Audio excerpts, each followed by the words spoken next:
सबकिछि प्राप्ति होउछि मनुष्यर क्रियमा।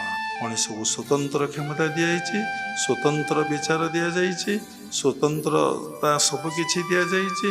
से अलग जिनस जेमती पशु समीक्षा करूने रोषे करी पशु कौन समीक्षा करिछे यही प्रकार खाद्य आज खियाब पशु कौन समीक्षा करिछे।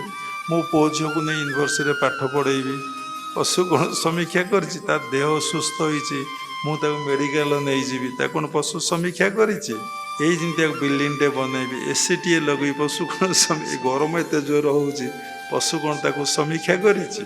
जदि तुम समीक्षा करिपारुछ ताहले तुम प्रारब्ध को देखुन तुम कौन थला पूर्व जन्म जे तुम आज यही व्यक्तित्व होइछ। पुणी आज कौन करुछ जहा करुछ ता तो क्रियमान से क्रियमानटा संचित हो जाउछि। से संचित रु हमको जहाँ भोग होउछि ता प्रारब्ध।